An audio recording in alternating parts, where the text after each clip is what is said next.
Hello friends, welcome to लक्ष्य academy Indore. तो आज की इस वीडियो क्लास में हम इंडियन ज्योग्राफी के फर्स्ट टॉपिक यानी इंट्रोडक्शन ऑफ इंडिया को आगे कंटिन्यू करेंगे। जैसा कि इस इंट्रोडक्शन ऑफ इंडिया टॉपिक पर हम 2 क्लास पहले भी कर चुके हैं, तो आज इस टॉपिक की हमारी ये लास्ट और तीसरी क्लास है, जिसमें हम बची हुई चीज़ों को समेटेंगे, जैसे कि भारत के समुद्री पड़ोसी देशों को यानी श्रीलंका, इंडोनेशिया के बारे में बात करेंगे।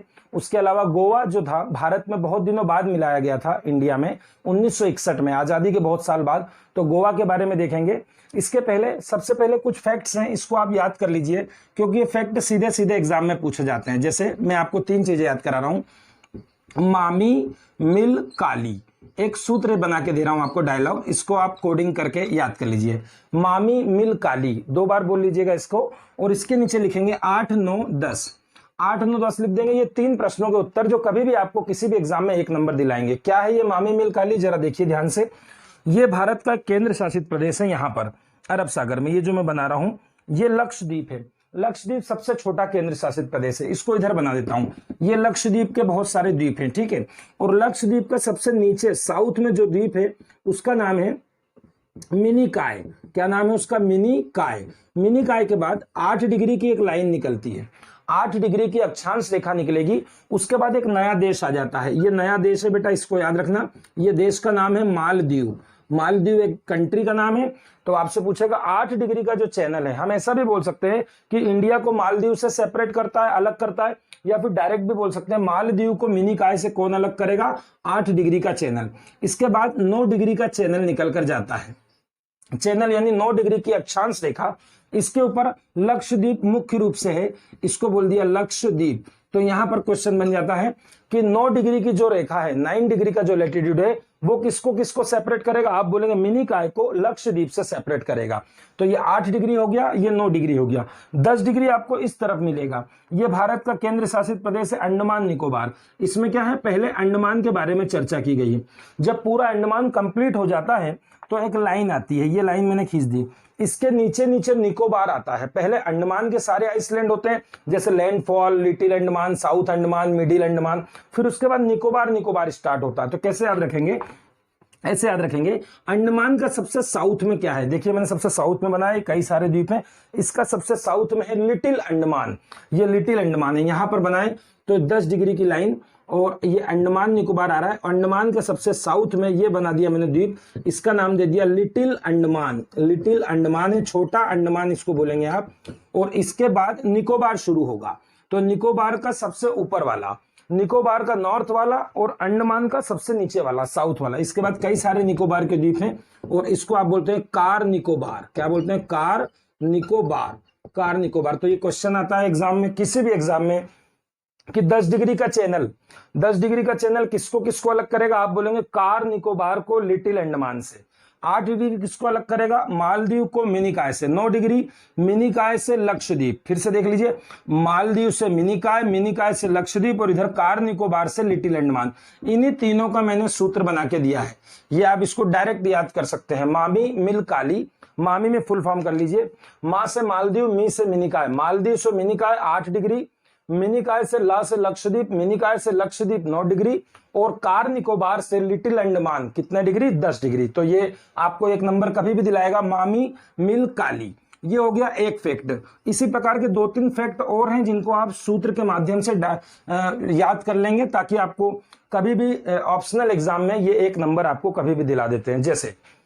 जैसे वर्तमान राज्यों को अपडेट करें, तो राज्य हमने सारे पढ़ लिए लगभग। अब आपको अपडेट क्या करना है कि भारत में वर्तमान में 28 राज्य हैं और 8 केंद्र शासित प्रदेश, जिसको मैं यूनियन टेरिटरी बोल रहा हूं, और 28 स्टेट है। देखिए अभी तक 29 राज्य थे। 2 जून 2014 को तेलंगाना जो बना था वो भारत का सबसे आखिरी 29वां राज्य था। मगर हुआ क्या? हुआ ये कि 31 अक्टूबर सन 2019 को जम्मू कश्मीर का पुनर्गठन किया गया, और जम्मू कश्मीर पुनर्गठन अधिनियम आया। ये संसद में कानून आया, जिसके तहत जम्मू कश्मीर जो राज्य था उसको डिवाइड कर दिया गया, और 2 यूनियन टेरिटरी बना दिए गए। कौन कौन से आप जानते हैं? जम्मू कश्मीर एक बना दिया, और लद्दाख दूसरा बना दिया। जम्मू कश्मीर एंड लद्दाख। तो इनसे क्या हुआ? राज्य हमारे पास कितने थे? पहले पहले वाले राज्य देखें तो 29 थे और पहले यूटी कितनी थी, 7 थी। अब इसको अपडेट अभी करते हैं, ठीक है। 29 राज्य थे जिसमें से एक राज्य टूट गया। भारत में आज पहली बार ऐसा हुआ है कि किसी राज्य को तोड़कर 2 केंद्र शासित प्रदेश बनाया गया है, ठीक है। केंद्र शासित प्रदेश से राज्य बनाना तो सामान्य बात है, पहले भी हुआ है, मगर किसी राज्य को तोड़कर 2 यूनियन टेरिटरी बनाना यह आजादी से लेकर पहली बार हुआ। तो ये 29 राज्य में से एक राज्य कम हो गया, तो राज्य कितने बचे आपके पास, 28, क्योंकि जम्मू कश्मीर एक राज्य था जो अब राज्य नहीं बचा। तो आज की तारीख में राज्य कितने बचे, 28, याद रखेंगे। दूसरी बात, ये जम्मू कश्मीर को 2 यूनियन टेरिटरी बनाए, इसकी तारीख पूछी जाएगी क्योंकि इंपॉर्टेंट है। इस दिन का इंतजार किया नरेंद्र मोदी जी ने, क्योंकि ये 31 अक्टूबर जो है ये सरदार पटेल की जयंती है, सरदार वल्लभ भाई पटेल जी की जयंती है। और सरदार वल्लभ भाई पटेल ने भारत का एकीकरण करने के लिए कई रियासतों को मिलाया था, काफी प्रयास किया था उन्होंने, इसलिए उनके सम्मान में इस तारीख को ऐसा किया गया। दूसरी बात और याद रख सकते हैं कि 31 अक्टूबर 1984 को ही हमारी इंदिरा गांधी की हत्या कर दी गई थी। तो 31 अक्टूबर में 1984 लगा दूं तो इंदिरा गांधी की पुण्यतिथि है और सरदार वल्लभ भाई पटेल की जयंती है, ध्यान रखेंगे। ये हो गए 28 राज्य। अब ये 28 राज्य हो गए और 2 केंद्र शासित प्रदेश। तो इसमें जब 2 केंद्र शासित प्रदेश जोड़ोगे तो कितने हो जाएंगे, 9। तो 9 यूनियन टेरिटरी हो गई थी, मगर फिर क्या किया, फिर गणतंत्र दिवस, याद रखेंगे, तारीख भी सिंपल है, गणतंत्र रिपब्लिकन डे, 26 जनवरी 2020 को मोदी जी ने क्या किया है, केंद्र सरकार ने दमन दीव और दादर नागर हवेली, मैंने बताया था दमन दीव ये रहा, दीव ये रहा और दमन ये रहा, और गुजरात और महाराष्ट्र के बॉर्डर पर बीच में है दादर नागर हवेली, इसी के पास। दमन से कुछ ही किलोमीटर दूर है, 20-30 किलोमीटर दूर है। तो दादर नागर हवेली जो अलग से केंद्र शासित प्रदेश थी, दादर नागर को किससे मिला दिया गया, दमन दीव से। मतलब अब दादर नागर हवेली और दमन दीव ये दोनों मिलकर एक ही केंद्र शासित प्रदेश हो गए। तो अब ये 9 में से 2 मर्ज हो गए, तो कितने बचे, 8। तो आज का आंकड़ा क्या है आपका, आज का आंकड़ा रहेगा 8 हमारे यहाँ केंद्र शासित प्रदेश है और राज्य कितने हैं हमारे यहाँ, राज्य हैं कुल मिला के 28। अब इन राज्यों में कुछ छोटी छोटी बातें, इसको देख लीजिएगा। ये जम्मू कश्मीर की तारीख 31 अक्टूबर 2019 और दादर नागर और दमन दीव की तारीख भी याद रखेंगे 26 जनवरी 2020। इसके अलावा लास्ट हमारी क्लास है इस टॉपिक पर, इसलिए कई सारे फैक्ट को कवर करना पड़ेगा। अब देखिए, अब भारत में सिंपल क्वेश्चन आप याद रखेंगे कि भारत में सबसे बड़ा राज्य कौन सा है, क्षेत्रफल के अनुसार से बात करेंगे। यहां पर जनसंख्या की बात नहीं करेंगे क्योंकि जनसंख्या को हम अलग से एक टॉपिक में लेंगे, उसमें जनसंख्या वाले राज्य आप देखेंगे। तो क्षेत्रफल से सबसे बड़ा जो राज्य है वो राजस्थान है, राजस्थान है। दूसरा है मध्य प्रदेश, ठीक है। तीसरा है महाराष्ट्र और चौथा है उत्तर प्रदेश। अब ये 4 की आप लिंक याद रखें, राजस्थान, मध्य प्रदेश, महाराष्ट्र और उत्तर प्रदेश। आपको याद रखने के लिए रखना है राम महाउल्लू। क्या याद रखेंगे, राम कैसा है, राम महाउल्लू है, राम महाउल्लू है। तो राज से क्या बनेगा आपका, राजस्थान नंबर 1, मां से आपका बनेगा मध्य प्रदेश नंबर 2, महा से बनेगा आपका महाराष्ट्र नंबर 3 और ऊ का, उल्लू का ऊ लेंगे तो बनेगा उत्तर प्रदेश। ये उत्तर प्रदेश के बाद यदि 5वां राज्य कोई देखता है तो वो गुजरात होगा, ठीक है। क्यों देख रहे हैं 5वां, क्योंकि अभी तक 5वें नंबर पे जम्मू कश्मीर आता था। कौन आता था, जम्मू कश्मीर। तो जम्मू कश्मीर के केंद्र शासित प्रदेश बन जाने के बाद अब 5वां नंबर किसका आ गया, गुजरात का। हालांकि याद करने की जरूरत नहीं, मगर ये याद रखेंगे कि इसके पहले जम्मू कश्मीर 5वें नंबर पे आता था। इसके बाद बात करें, ये तो हो गए क्षेत्रफल के अनुसार बड़े जिले। अब यदि पूछेगा छोटे जिले, तो सबसे छोटा जिला है गोवा, सबसे छोटा जिला है। जैसे राजस्थान का जो एरिया है वो 3,42,000 किलोमीटर स्क्वायर है इसके अप्रॉक्स है, वैसे गोवा का केवल 3702 किलोमीटर स्क्वायर का क्षेत्र है गोवा का। दूसरे नंबर पे आपका आता है सिक्किम, सिक्किम क्षेत्रफल में दूसरा सबसे छोटा राज्य है सिक्किम। और तीसरा आता है त्रिपुरा, तीसरा कौन सा है, त्रिपुरा। चौथा आपको यदि देखना हो तो नागालैंड, नागालैंड। इसको भी आप थोड़ा सा फॉर्मूले से याद करें ताकि 4 आपको स्टेट याद रहे, क्योंकि एमपीपीएससी वगैरह में 4 तक 5 तक पूछते हैं, ठीक है। तो इसमें याद रखेंगे जीएसटी नहीं दिया, जीएसटी नहीं दिया। तो पूरा याद कैसे रखेंगे, राम महाउल्लू है, जीएसटी उसने नहीं दिया। जी का मतलब क्या हो जाएगा, गोवा। एस का मतलब क्या हो जाएगा, सिक्किम। टी का मतलब क्या हो जाएगा, त्रिपुरा। और ना से बना लेंगे नागालैंड। तो यदि क्षेत्रफल के अनुसार बड़े राज्य और छोटे राज्य पूछता है तो आपको एक डायलॉग में याद रखना है, राम महाउल्लू है, जीएसटी उसने नहीं दिया। तो जीएसटी नहीं दिया से 4 राज्य मिल जाएंगे। जीएसटी में 3 से ही काम चल जाएगा, क्योंकि बड़े में आपसे पूरा सीक्वेंस पूछा जाता है और छोटे में हमेशा पहला या दूसरा राज्य पूछा जाता है। फिर भी 3 याद रखेंगे तो तीनों के लिए सूत्र क्या रहेगा, जीएसटी। ये हो गए भारत के 4 बड़े राज्य क्षेत्रफल से और 3-4 छोटे राज्य क्षेत्रफल से। अब बात करें, हालांकि पूछता नहीं है, फिर भी आपको याद रखना है कि जब 2011 की जनगणना हुई थी तो 2011 की जनगणना में भारत में 640 जिले बताए गए थे। अब यदि कभी कोई पूछता है आपसे कि 640 जिले में सबसे बड़ा जिला बताइए, तो आप बोलेंगे कच्छ है। कच्छ कहाँ है, गुजरात में है, आप देख लीजिएगा। यदि दूसरा नंबर कोई पूछता है तो लेह, लेह कहाँ का जिला है, अभी आपने देखा लद्दाख का जिला है। और तीसरा नंबर है जैसलमेर, जैसलमेर। इसके लिए भी आप फॉर्मूला, सारा फॉर्मूला बेस्ड है, क्योंकि ये सब फैक्चुअल डेटाज है, इनको पकड़ के रखना पड़ता है, ठीक है। तो क्या सूत्र बनेगा, कलेजे। जब भी पूछेगा सबसे बड़े जिले बता दो भारत के, पूरे भारत की बात कर रहे हैं, पूरे भारत में सबसे बड़ा जिला कच्छ है। एरिया वाइज बात कर रहे हैं, जो भी बात कर रहे हैं एरिया वाइज कर रहे हैं, पॉपुलेशन वाइज बात यहां नहीं करेंगे, वो पॉपुलेशन वाले चैप्टर में करेंगे, ठीक है। का से क्या है, कच्छ। ले से क्या है, लेह। और जे से क्या है, जे, कलेजे, ठीक है। यदि छोटा जिला कोई पूछता है, वैसे तो कभी पूछा नहीं गया, फिर भी याद रखेंगे माहे। माहे एक जिला है, ध्यान रखेंगे, जो कि पांडिचेरी का जिला है। अभी पांडिचेरी की बात करेंगे तो इसको क्लियर कर देंगे। माहे क्षेत्रफल में सबसे छोटा जिला है पूरे भारत का। यदि इसके अलावा एक आदि क्वेश्चन बनता है कि सबसे ज्यादा जिले किस राज्य में है, तो आपको मालूम होना चाहिए उत्तर प्रदेश में सबसे ज्यादा जिलों की संख्या है। जिलों की संख्या परिवर्तित होती रहती है बेटा, इसीलिए इसको अपडेट, जब भी एग्जाम देने जाए उसको अपडेट करके जाए कितने जिले हैं। तो यूपी सबसे ज्यादा जिलों वाला राज्य है। 3 बड़े जिले भारत के बात करें तो कलेजे हैं, और सबसे छोटा जिला कौन सा है, माहे है। इतनी बात आपको याद हो गई। अब बात कर लेते हैं केंद्र शासित प्रदेशों की।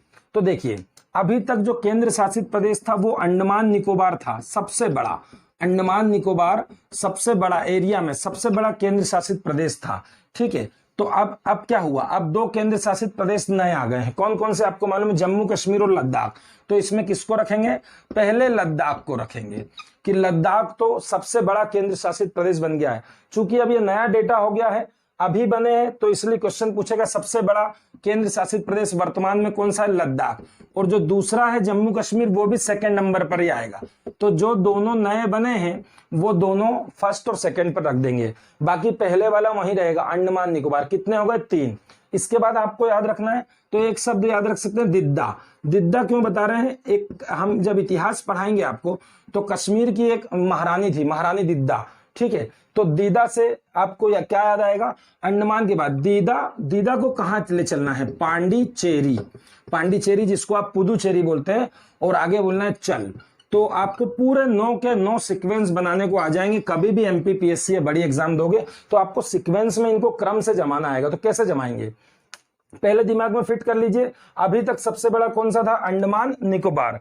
उसके बाद अब 2 कौन से बन गए, लद्दाख और जम्मू कश्मीर। दोनों बने भी हैं और सबसे बड़े भी हैं, ठीक है। तो लद्दाख सबसे बड़ा है, लगभग 59,000 किलोमीटर, 59,146 किलोमीटर इसका क्षेत्र बताया जा रहा है। और उसके बाद जम्मू कश्मीर दूसरा नंबर, तीसरा आंध्र प्रदेश का। ये पहले भी फर्स्ट पे था, 2 ऊपर रख दिए। इसके बाद सिर्फ एक फॉर्मूला याद कर लीजिए, इसको याद करेंगे तो क्या बोलेंगे, दीदा। दीदा बोले या दिद्दा बोले, दिद्दा पांडिचेरी चल। दिद्दा को कहां ले चलना है, पांडिचेरी चल। तो दी से क्या बनेगा, दिल्ली। 1 2 3, ये चौथे पे आ गया दिल्ली। दा से क्या बनेगा, दादर नागर। अब दादर नागर मैंने दा से बना दिया, तो आप समझ गए होंगे दमन दीव भी इसमें ही चला गया, ठीक है, क्योंकि दमन दीव और दादर नागर को मर्ज कर दिया गया है, ठीक है। उसके बाद पांडिचेरी 6वें नंबर पे आएगा, और ये आएगा चंडीगढ़ 7वें नंबर पर। और सबसे छोटा लक्षद्वीप है, जिसका एरिया केवल 32 किलोमीटर स्क्वायर है। तो भारत का सबसे छोटा राज्य कौन सा है, लक्षद्वीप। छोटा केंद्र शासित प्रदेश कौन सा है, लक्षद्वीप एरिया वाइज। और सबसे बड़ा कौन सा है, लद्दाख। तो ये सारे फैक्ट हैं, आपको याद करना, चाहे फॉर्मूले से याद करें, सूत्र से, कोडिंग से, मगर ये पक्के याद होना चाहिए, तभी हम एग्जाम में इसको लगा पाते हैं, नहीं तो कंफ्यूज हो जाते हैं, ठीक है। तो अब आगे बढ़ते हैं, भारत के समुद्री पड़ोसियों की बात करेंगे। भारत में कौन कौन से समुद्री पड़ोसी देश हैं। सबसे पहले याद रखना है, समुद्री पड़ोसी देश में सबसे निकटतम यानी सबसे नियर का आपका पड़ोसी है, वो है श्रीलंका। कौन है, श्रीलंका। ये बना दिया मैंने श्रीलंका, और ये बना दिया पूरा भारत। भारत के नीचे ये श्रीलंका है, ठीक है। श्रीलंका जो कि नारियल के आकार का एक देश है। भारत के नीचे सबसे निकटतम, सबसे नियर का पड़ोसी समुद्र में बात करें तो यही है। ठीक है, इसके बारे में क्या क्या याद रखना है। भारत और श्रीलंका को कौन अलग करता है, तो पहला क्वेश्चन आएगा तो आप उत्तर देंगे पाक जल संधि। कौन सी जल संधि, पाक जल संधि। पाक में भी PAL के स्पेलिंग है बेटा, ठीक है, एल साइलेंट है उसमें। पाक जल संधि भारत और श्रीलंका को सेपरेट करती है, दो अलग अलग राशियों को जोड़ने वाली जल संधि कहलाती है। जैसे यहां पर जो पानी है इसको बोलते हैं मन्नार की खाड़ी। कौन सी खाड़ी, मन्नार की खाड़ी। और यहां पर जो पानी है इसको बोलते हैं पाक की खाड़ी, पाक खाड़ी। तो पाक जल संधि क्या कर रही है, मन्नार की खाड़ी को पाक खाड़ी से जोड़ रही है। अब यहां पर एक अच्छी बात क्या याद रखना है, यहां पर ये यहां से लेकर यहां तक जो श्रीलंका तक जाने का ये आपका मैं रास्ता बना रहा हूं, ये एक पुल जैसी संरचना है। पुल जैसी संरचना है यानी चूना पत्थर से बनी हुई, चूना पत्थर की चट्टानों से बना हुआ एक स्ट्रक्चर है जो ब्रिज की तरह है, ठीक है ना, पानी में बना हुआ है। इसको आप बोलते हैं आदम का पुल। क्या बोलते हैं, आदम का पुल। आदम पुल या एडम्स ब्रिज भी बोलते हैं इसको, ठीक है, आदम पुल या एडम्स ब्रिज। और बात करें हिंदू धर्म ग्रंथ की, तो हिंदू धर्म ग्रंथ के अनुसार, रामायण काल के अनुसार इसको ही राम सेतु बोलते हैं। क्या बोलते हैं, राम सेतु। राम सेतु यानी रामायण के प्रसंग के अनुसार जब भगवान राम जो थे वो लंका श्री सीता जी को लेने गए थे, तो नल और नीर के माध्यम से इस पुल का निर्माण राम जी की वानर सेना द्वारा कराया गया था। ये वही राम सेतु है। यहीं पर रामेश्वरम बहुत फेमस हिंदू तीर्थ स्थल भी है, तो ये याद रखेंगे, ये राम सेतु है। अब यहाँ के बारे में एक बात याद रखना है, यहाँ की एक बहुत विवादित परियोजना है जिसका नाम है सेतु समुद्रम। सेतु समुद्रम परियोजना, लिख देता हूं सेतु समुद्रम। अब ये सेतु समुद्रम प्रोजेक्ट क्या है, इसके बारे में आपको थोड़ी बातें आना चाहिए। सेतु समुद्रम परियोजना, देखिए ये भारत है, ये भारत के इस पे समझ लीजिए, इस पे नक्शे पे, ये भारत है। भारत के ये पश्चिमी किनारा है, पश्चिम किनारे में कई बंदरगाह हैं, ठीक है, और पूर्वी किनारे में भी कई सारे बंदरगाह हैं। बंदरगाह यानी जहां से सारा ट्रांसपोर्ट होता है हमारा वाटर का। तो आप जानते हैं कि पूरा अंतरराष्ट्रीय व्यापार, इंटरनेशनल जो ट्रेड होता है वो समुद्र के रास्ते से ही होता है, ठीक है। अब भारत को यदि इस पश्चिमी तट से यदि पूर्वी तट पर जाना है तो क्या रास्ता होता है, ये भारत के जहाज ऐसे जाते हैं और श्रीलंका से नीचे से निकलकर भारत के जहाज इस तरफ आ सकते हैं। आपको चित्र दिख रहा होगा, एक पश्चिमी तट से एक जहाज को यदि पूर्वी तट पर जाना है तो वो इधर से जाकर इधर आएगा, यानी उसको श्रीलंका का पूरा चक्कर लगाना है। तो सेतु समुद्रम परियोजना क्या बोलती है, वो बोलती है कि यदि इस पुल को, जिसको आप राम सेतु बोल रहे हैं, इस पुल को यहां से तोड़ दिया जाए, गहरा बना दिया जाए और यहां पर एक नहर निकाल दिया जाए, तो क्या होगा, हमारा जहाज यहां से जाएगा और ऐसे करके इसमें से इस तरफ आ जाएगा। तो यानी बहुत लंबी दूरी हमारी बच जाएगी हमारे जहाज को। लगभग एक पश्चिम से एक पूर्व में जाने में लगभग 424 नॉटिकल मील, समुद्र की दूरी जो होती है नॉटिकल मील से नापी जाती है, नॉटिकल मील की दूरी बचेगी। एक राउंड में लगभग हमारा 30 घंटे का समय बचेगा। मतलब आपको ये लग रहा है कि ये परियोजना से बहुत ज्यादा आर्थिक लाभ होने वाला है, मगर ये परियोजना बहुत ज्यादा विवादित है। वास्तव में ये 19 मई 2005 की परियोजना है, जिस समय भारतीय प्रधानमंत्री थे मनमोहन सिंह। मनमोहन सिंह यानी यूपीए सरकार की ये परियोजना है। हालांकि इस परियोजना के बारे में, इस राम सेतु के बारे में, इस यहाँ पर नहर बनाने के, इस परियोजना का नाम क्या है, सेतु समुद्रम कैनाल प्रोजेक्ट, इसको ऐसा बोलते हैं, सेतु समुद्रम कैनाल प्रोजेक्ट। इस परियोजना के बारे में आपको ये विवादित क्यों है, क्योंकि सबसे बड़ा इसका कारण बना ये कि तमिलनाडु में भी इसकी कई सरकारों ने, पिछली सरकारों ने इसकी आलोचना की है कि इससे पर्यावरण को नुकसान होगा। यहाँ पर जो मछुआरे होते हैं श्रीलंका में, ये तमिलनाडु राज्य है, तमिलनाडु के जो मछुआरे हैं उनकी आर्थिक गतिविधियां प्रभावित होंगी। इसके अलावा यदि इस पुल को तोड़ेंगे तो समुद्र का जो इकोलॉजिकल सिस्टम है, पारिस्थितिकी तंत्र है, ये भी बिगड़ेगा। इसके अलावा इसके कुछ नेगेटिव पॉइंट, जिसमें सबसे बड़ा नेगेटिव पॉइंट है कि ये हिंदुओं की आस्था का प्रतीक है, भगवान राम द्वारा बनाया गया पुल है। हालांकि सरकार ने अपना हलफनामा दिया, सुप्रीम कोर्ट ने भी इसमें बीच में इंटरफेयर किया, इसीलिए ये योजना रुक गई। और जब नरेंद्र मोदी की सरकार आई, आपकी बीजेपी एनडीए गवर्नमेंट आई, तो एनडीए गवर्नमेंट ने नितिन गडकरी के माध्यम से संसद में बयान रखा कि हम इस परियोजना को अमल में लाएंगे, सेतु समुद्रम परियोजना को, मगर हम इस राम सेतु को बिना तोड़े इसका और कोई ऑप्शन देखेंगे, और कोई ऑल्टरनेट इसका ऑप्शन देखेंगे, ताकि राम सेतु भी बच जाए और ये परियोजना भी हमारी लाई जाए। तो ये परियोजना में काफी सारी नकारात्मक बातें जैसे धार्मिक भावना को आहत करना, सामुद्रिक परिस्थितिक तंत्र को प्रभावित कर रही है, मछुआरों की आजीविका के पर प्रश्न चिन्ह लगा रही है। इसके अलावा यदि इसको हम तोड़ भी देंगे तो जो जहाज होगा, इधर से इधर जो जहाज आप ले जाओगे यहाँ से शॉर्टकट से, जिससे आपका रास्ता बचेगा, वो जहाज बहुत बड़े जहाज नहीं जा सकते यहाँ पर, ठीक है ना, इतना आप उसको कर नहीं सकते, इसलिए कम वजन वाले जहाज जाएंगे, प्रॉपर जहाज जो बड़े जाते हैं वो नहीं जा सकते। तो ये परियोजना आर्थिक दृष्टि से तो बहुत महत्वपूर्ण है, मगर पर्यावरण की दृष्टि से, धार्मिक दृष्टि से इस पर प्रश्न चिन्ह लगते रहते हैं। तो ये परियोजना अभी भी अधर में लटकी हुई है, कंप्लीट नहीं हुई है। तो इसको बोलते हैं सेतु समुद्रम परियोजना। और इस परियोजना का जो विचार है, बहुत पहले ब्रिटिश पीरियड में जो ऑफिसर थे अल्फ्रेड टेलर लेकर आए थे इस परियोजना को, इसका विचार लेकर आए थे सबसे पहले, ठीक है। तो ये थी आपकी सेतु समुद्रम परियोजना। और ये है आपका श्रीलंका। पूछेगा भारत श्रीलंका किससे जुड़े हैं, तो उत्तर देंगे पाक जल संधि से। उसके बाद पूछेगा रामेश्वरम द्वीप यहीं पर है, राम का पुल इसी को बोलते हैं। सेतु समुद्रम परियोजना का ईयर याद रखेंगे 2005, क्योंकि ये सबसे ज्यादा विवादित है और भारत में सबसे ज्यादा विवाद इसी परियोजना पर लेकर आया है। अब बात करेंगे भारत का दूसरा समुद्री पड़ोसी। तो दूसरा समुद्री पड़ोसी आपको यहाँ आसपास नहीं मिलेगा, वो बहुत दूर मिलेगा, नक्शे पे यहाँ नहीं दिखेगा, वो है इंडोनेशिया, ठीक है। इंडोनेशिया के बारे में क्या याद रखेंगे, देखो ये अंडमान निकोबार है, ये अंडमान हो गया, फिर ये आ गया निकोबार, आपको याद आ रहा होगा 10 डिग्री की मैंने अभी बताई। जब निकोबार एंड होता है ये, तो एंड वाला द्वीप होता है इसका ग्रेट निकोबार। आपको सबसे पहली क्लास में यदि याद आ रहा हो तो यहीं पर इंदिरा पॉइंट है, इंदिरा पॉइंट यही है जिसको मैंने आपको बोला था पिग्मेलियन पॉइंट है, पार्सन्स पॉइंट है। तो ये ग्रेट निकोबार से इंडिया समाप्त है ना। अब यहां से क्या होगा, यहाँ के बाद नीचे एक देश है, ये इक्वेटर पर ये जो देश है, ये द्वीप है, ये है इंडोनेशिया, ठीक है। तो इंडोनेशिया और हमको, यानी भारत और इंडोनेशिया को कौन अलग करता है, तो जो बीच में लाइन दी है इसी के नाम से बनाएंगे, ग्रेट चैनल बोलते हैं इसको, ग्रेट चैनल, ग्रेट निकोबार के नाम से बनाएंगे, ग्रेट चैनल। पूछेगा अब इंडोनेशिया में भी किसको अलग कर रहा है, तो देखिए ये द्वीप बना दिया मैंने इंडोनेशिया का, ये द्वीप है सुमात्रा, जहां पर मैंने एक लेक्चर में बताया था 2004 में सुनामी आई थी बहुत जोरदार, जिसका प्रभाव हमारे यहां तक आया था। तो ये सुमात्रा द्वीप को ग्रेट निकोबार से, ध्यान से देख लेना, ये हमारे अंडमान निकोबार का सबसे दक्षिण वाला द्वीप कौन सा है, ग्रेट निकोबार।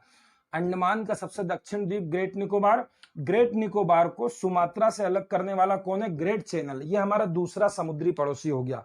ये इंडोनेशिया को भी समुद्र में पड़ोसी मानते हैं।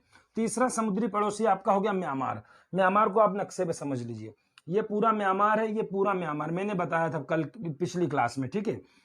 अब म्यांमार के ये लाइन खींची, इसके बाद समुद्र चालू हो गया, मगर समुद्र के बाद बहुत दूर बाद ये यहाँ पर ये द्वीप बनाए मैंने, ये 2-3 द्वीप जो आपको दिख रहे हैं, ये म्यांमार के द्वीप है जो बहुत नीचे म्यांमार से, इनका नाम है कोको।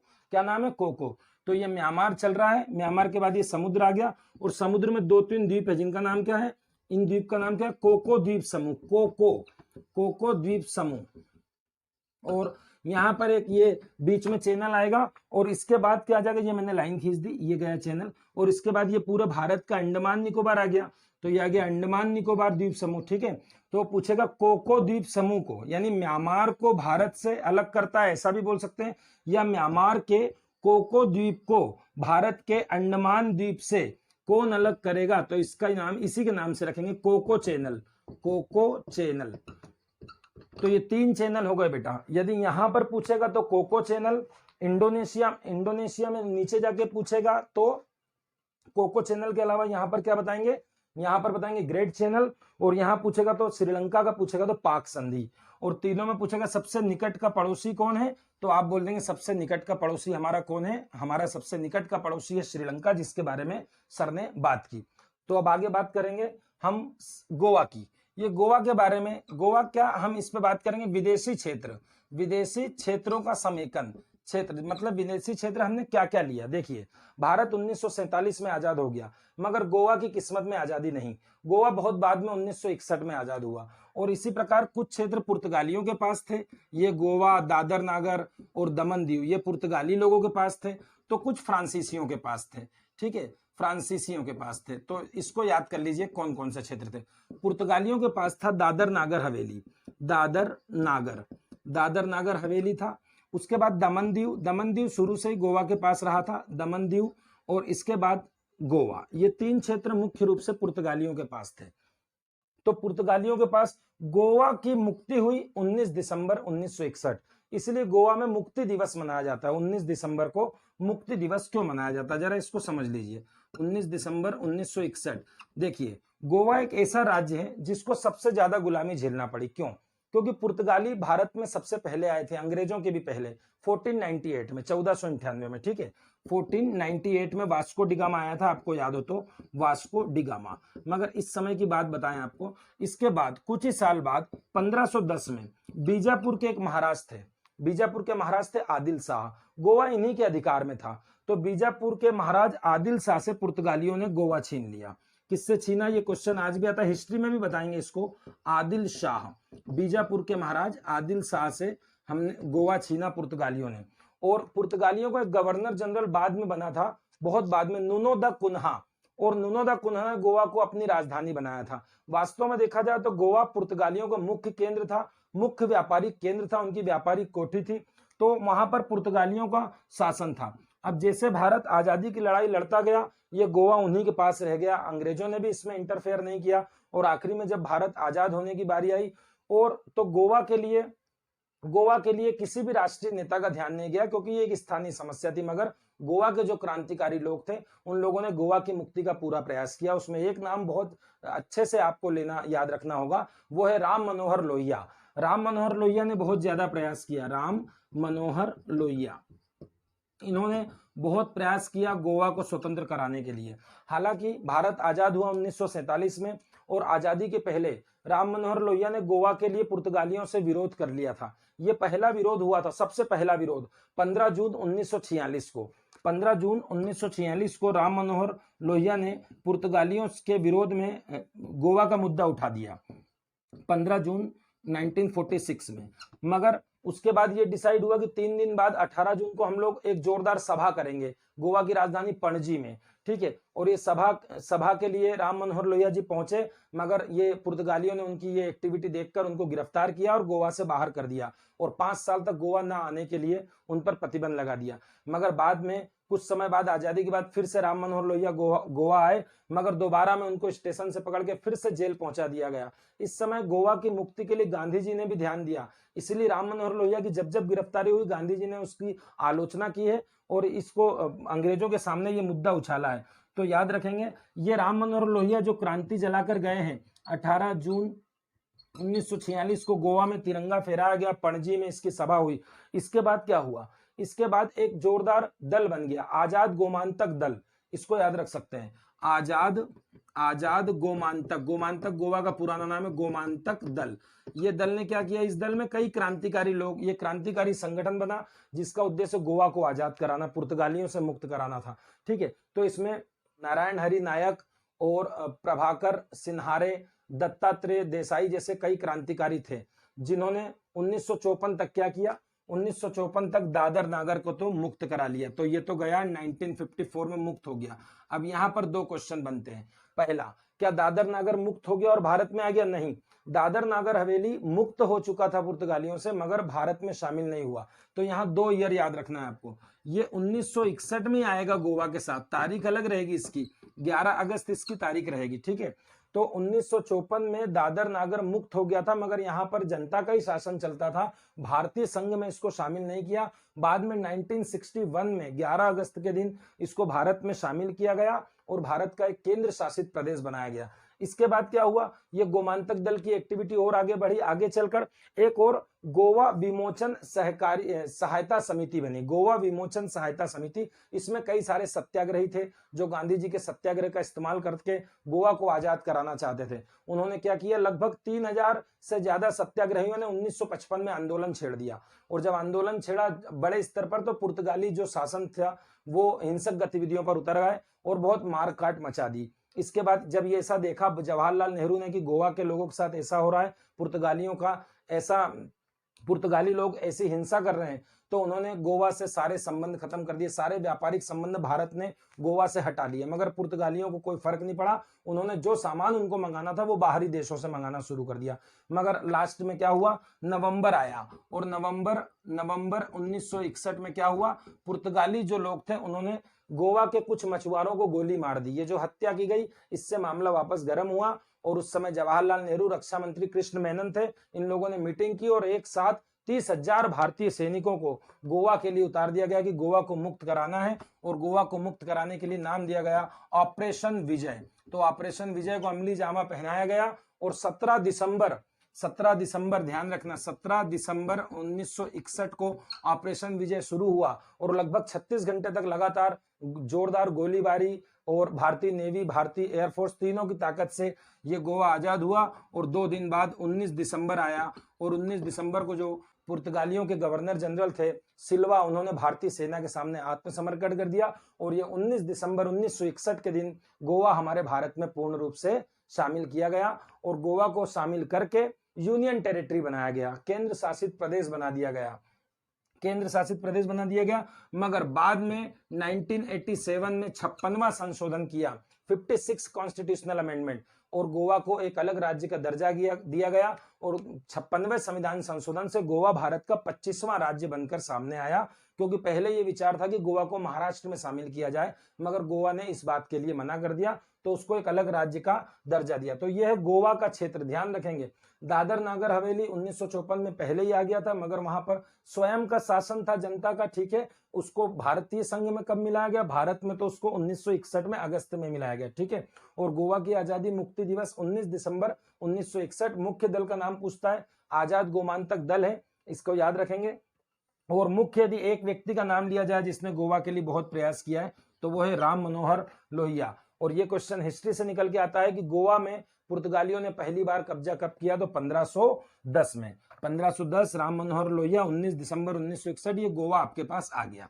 गोवा के अलावा अब ये जो गोवा है, गोवा के अलावा दादर नागर हवेली और दमन दीव, ये तीनों का मिला के लगभग 3679 किलोमीटर का स्क्वायर का एरिया आया है, ठीक है। इसमें गोवा भी शामिल है, दमन दीव भी शामिल है और दादर नागर भी शामिल है, ठीक है। ये हो गई पुर्तगालियों वाली कहानी। अब बात करते हैं फ्रांस की। फ्रांसीसियों के पास हमारी कुछ बस्ती थी, मुख्य रूप से पांडिचेरी जो केंद्र शासित प्रदेश है, ये फ्रांसीसियों के पास था। अब इसमें क्या क्या आएगा ध्यान रखेंगे। पांडिचेरी 1, इसके पहले लिखता हूं चंद्रनगर 2, चंद्रनगर 2, फिर उसके बाद माहे, उसके बाद केरीकल, केरीकल या कराईकल भी बोलते हैं, केरीकल, और यनाम, ये सब अलग अलग जिले बेटा। ये सबसे बड़ी बात बताएं तो पांडिचेरी के सारे जिले हैं, मगर सबसे अच्छी रोचक बात यह है कि एक ऐसा केंद्र शासित प्रदेश है जो कई राज्यों में लगता है। इसको आप देख लीजिए, क्योंकि 1 नंबर यहां से क्वेश्चन मिल जाएगा कभी भी। देखिए, जो आप बोलते हैं पांडिचेरी केंद्र शासित प्रदेश, वो तो ये रहा, ये पांडिचेरी है, मगर पांडिचेरी ये राइट लगा देता हूं, ठीक है। इसके बाद इसका एक और थोड़ा नीचे जाएंगे तो केरिकल मिलेगा। ये केरिकल पूछता है कौन सा कहां है? तमिलनाडु में है, तमिलनाडु में है, ठीक है। तमिलनाडु में केरिकल भी है। इसके दूसरे राज्य में लगेंगे तो ये पूछेगा, ये केरल, केरल में ये मैंने पॉइंट बनाया, ये जिला माहे है। कौन सा है? माहे। तो ये लग रहा है केरल में, इसीलिए पूछा जाता है कि कौन सा जिला कहां लगता है। माहे लगेगा केरल में, और एक है यनाम, यनाम कहां गया?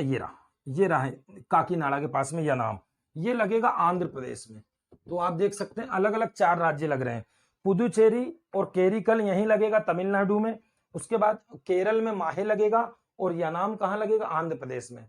तो ये फ्रांसीसियों से कब लिया गया? तो फ्रांसीसियों के लिए याद रखना 1 नवंबर 1954 को फ्रांसीसियों से ये क्षेत्र लिए गए, और ये कुल मिला के 515 किलोमीटर स्क्वायर का क्षेत्र था। अब इसमें भी चंद्रनगर की कहानी अलग है, ये 1949 में लिया था, जैसे मैंने उधर बताया। दादर नागर 54 में ले लिया था, 61 में यूटी बनाया था। वैसे चंद्रनगर 1949 में लिया था, मगर ये चारों की डेट पूछता है तो 1 नवंबर 1954, यही वाली बात पूछता है। और इस प्रकार फ्रांसीसियों से हमने हमारे पांडिचेरी का पूरा क्षेत्र ले लिया, और पूरी तरह से फ्रांसीसी क्षेत्र हमारे भारत में शामिल हो गए। अब आगे बात करते हैं भारत की जलीय सीमाओं की। अब भारत की जलीय सीमाओं में कोई ज्यादा क्वेश्चन नहीं आते, फिर भी आप इसको देख लीजिए क्या होता है। देखिए, जलीय सीमा मतलब कि ये जो समुद्र है आपके आसपास, ये सागर है, समुद्र है, किस समुद्र में कितनी दूरी तक जाए तो भारत का क्षेत्र लगेगा, मतलब, ठीक है ना। तो देखते हैं, मान लो ये तट है, ये तट है भारत का, ठीक है। अब ये तट रेखा है। अब तट रेखा कैसी है? टेढ़ी मेढ़ी होती है, तट कोई सीधा तो होता नहीं है, ठीक है ना, प्राकृतिक चीज है। जैसे ये तट रेखा टेढ़ी है, ठीक है, टेढ़ी मेढ़ी। तो यहां से देखेंगे, ये एक लाइन खींचता हूं जो टेढ़े मेढ़े तट को मिलाती है, ये काल्पनिक लाइन होती है। ठीक है, ध्यान से देखते चलिए।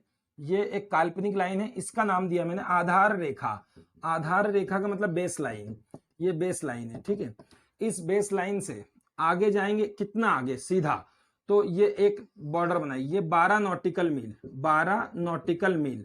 अब ये समुद्र की दूरी नॉटिकल मील से मापते हैं, इसको याद रखना। एक नॉटिकल मील बराबर 1.8 किलोमीटर होता है। ठीक है, तो ये 12 नॉटिकल मील तक का ये जो क्षेत्र दिख रहे हो आप, जहां पर मैं पॉइंट्स बना रहा हूं, मतलब आधार रेखा से 12 नॉटिकल मील, तट से नहीं बोलेंगे, आधार रेखा मैंने बना दिया, अभी समझाता हूं। ठीक है, तो ये इसको पहले वाले क्षेत्र को बोलते हैं, इसको क्या बोलते हैं, प्रादेशिक, प्रादेशिक सीमा, प्रादेशिक समुद्री सीमा बोलो, या टेरिटोरियल सी बोलते हैं इसको। टेरिटोरियल मतलब हमारा, इस क्षेत्र में भारत को पूरे अधिकार होते हैं, संपूर्ण अधिकार। संपूर्ण अधिकार से मतलब यदि बिना सूचना के यदि कोई पड़ोसी देश का जहाज यहां पर आया तो बिना देखे गोली मारी जाती है। ठीक है ना, क्योंकि ये हमारा पूर्ण रूप से हमारे अधिकार का क्षेत्र है, और ये क्षेत्र ऐसा है जहां पर भारत को संपूर्ण प्रकार के यानी किसी भी प्रकार के अधिकार होते हैं, बिना परमिशन, बिना भारत की जानकारी के यहां पर कोई विदेशी जहाज भी नहीं आ सकता। इसके बाद और आगे बात करते हैं, ये यहां से जाएंगे और आगे, तो 12 और चलो, मतलब यहां से आधार रेखा से कितना हो गया, 24, ये 24 नॉटिकल मील। अब 24 नॉटिकल मील तक, ये तो पहला क्षेत्र हो गया जिसमें सारे अधिकार है। दूसरे क्षेत्र का नाम है संलग्न क्षेत्र, ये लिख देता हूं, संलग्न क्षेत्र, कॉन्टिजियस जोन बोलते हैं इसको। ठीक है, संलग्न क्षेत्र में क्या होता है, हालांकि ये भी भारत का क्षेत्र में मगर पूर्ण रूप से नहीं, पड़ोसी है उसका, उसके साथ संलग्न है, उसका भी एरिया है। ठीक है, तो यहां पर क्या होगा, यहां पर भारत को कुछ अधिकार मिलेंगे, जैसे फाइनेंशियल, जितने वित्तीय अधिकार होते हैं। वित्तीय मतलब आप सीमा शुल्क ले लो, आपकी बॉर्डर में आ गया है बंदा, सीमा शुल्क लेने का अधिकार, यदि वहां पर साफ सफाई की व्यवस्था या और कोई आप मेंटेनेंस शुल्क लेते, रख रखाव, साफ सफाई की शुल्क, सीमा शुल्क, ये सब वित्तीय अधिकार दिए रहते हैं। यहाँ पर वित्तीय अधिकार होते हैं, जैसे हम सीमा शुल्क यहां से ले सकते हैं, इसके अंदर आएगा कोई जहाज तो सीमा शुल्क लग जाएगा। साफ सफाई का यदि हम शुल्क लेते हैं तो वो भी हम ले सकते हैं। ठीक है, इसके बाद फिर आधार रेखा से और लंबा चले जाना दूर तक। ठीक है, तो आ जाएगा 200 किलोमीटर, सॉरी किलोमीटर बोल दिया, नॉटिकल मील। ये है 24 नॉटिकल मील, पहला 12 नॉटिकल मील, दूसरा 24 और तीसरा 200 नॉटिकल मील, 200 नॉटिकल मील। इसको क्या बोलते हैं तीसरे वाले को, इसका नाम तीसरे का थोड़ा कठिन है, EEZ कहलाता है, economic exclusive economic zone, Hindi में बोलेंगे अनन्य आर्थिक क्षेत्र। अनन्य आर्थिक क्षेत्र क्या होता है ये, हाँ, यहाँ पर क्या होता है, यहाँ पर यदि समुद्र में आपको तेल, प्राकृतिक गैस, तेल की खोज करना है, मतलब प्राकृतिक संसाधन, जो खनिज संसाधन होते हैं, इसकी छूट मिली होती है। इसके अलावा यहाँ पर जो हम रिसर्च कर सकते हैं, समुद्र के अंदर क्या क्या चीजें हैं, क्या नहीं, वैज्ञानिक अनुसंधान कर सकते हैं। कोई नए द्वीप का निर्माण हो जाता है तब उस पर अधिकार कर सकते हैं। तो ये नए द्वीप के निर्माण के लिए, वैज्ञानिक अनुसंधान के लिए, रिसर्च के लिए, साइंटिफिक रिसर्च कर सकते हैं, नए द्वीप का निर्माण कर सकते हैं। और इसके अलावा जो 200 नॉटिकल मील के बाद का एरिया है, उस पर सभी देशों का समान अधिकार होता है। 200 नॉटिकल मील के और बाद का एरिया सभी देशों का समान अधिकार होता है, जिसको उच्च सागर यानी हाई सी कहते हैं। तो फिर से रिवाइज कर लीजिए। सबसे पहले पूछेगा ये आधार रेखा क्या है, तो बोल देना एक कल्पना की गई है, ठीक है ना, एक कल्पित रेखा है जो क्या करती है, जो टेढ़े मेढ़े तट को मिलाती है। अब जरा मेरा पेन देखेंगे तो टेढ़ा मेढ़ा तट मिल रहा है, मतलब ये टेढ़ा होने के कारण देख रहे हैं आप, आधार रेखा से कुछ जल अंदर आ गया है, ठीक है ना, ये जो अंदर आ गया मैंने बनाया ये, तो इसको बोल देना आप आंतरिक जल, आंतरिक, इंटरनल वाटर। पूछ लेगा इंटरनल वाटर क्या, आंतरिक जल, तो बोलना हमारी जो तटीय रेखा है, तटीय रेखा और आधार रेखा के जो बीच का जल है वो आंतरिक जल कहलाता है। आधार रेखा से 12 नॉटिकल मील दूर तक टेरिटोरियल सी यानी प्रादेशिक सीमा, जिसमें सारे अधिकार होते हैं। उसके बाद आधार रेखा से 24 नॉटिकल मील तक हम क्या बोलेंगे, संलग्न क्षेत्र होता है, वित्तीय अधिकार, सीमा शुल्क, साफ सफाई शुल्क का अधिकार होता है। 24 नॉटिकल मील तक बड़े बड़े अधिकार जैसे प्राकृतिक संसाधन, तेल गैस की खोज करना, वैज्ञानिक द्वीप, ये सब सारे अधिकार होते हैं। अब ध्यान दें तो ये भारत और श्रीलंका की बात करें इतना, तो यहाँ पर उतना 200 नॉटिकल मील हो ही नहीं पा रहा, आप देख रहे हैं चौड़ाई कम है, ठीक है। तो यहाँ पर हम दोनों में आपसी समझौते से दोनों का अधिकार क्षेत्र का ये होता है। इसीलिए जरूरी नहीं कि हर देश के पास पूरा 200 नॉटिकल मील तक हो, जहां पर दूरी कम होती है वहां पर, जैसे भारत और श्रीलंका के जो संबंध की बात करें तो कई बार देखते हैं श्रीलंका के मछुआरों या भारत के मछुआरों, तमिलनाडु के मछुआरों में गोलीबारी की घटना होती है, एक दूसरे को गोली चला देते हैं। तो ये सब सामान्य मुद्दे श्रीलंका के साथ हमारे होते रहते हैं। तो ये है आपका पूरा इंडियन ज्योग्राफी का मैंने फर्स्ट टॉपिक, जो कि पहली क्लास लगभग 1.5 घंटे, दूसरी क्लास लगभग 45 मिनट और आज तीसरी क्लास लगभग 45 मिनट, मतलब कुल मिला के आपने लगभग साढ़े तीन घंटे 3 घंटे के आसपास आपने इसको दिया है। और 3 घंटे में इतना विश्वास दिलाता हूं कि आपको किसी भी किताब को पढ़ने की जरूरत नहीं है। ये फर्स्ट टॉपिक आपका आज अच्छे से कंप्लीट हुआ, इंट्रोडक्शन ऑफ इंडिया। बार बार इसको देखें, पूरी तरह से कंठस्थ करें, उसके बाद एमपीपीएससी, यूपीएससी या किसी भी एग्जाम में आपका कोई क्वेश्चन बाहर नहीं जाएगा। आज के लिए इतना काफी है। जय हिंद, जय भारत।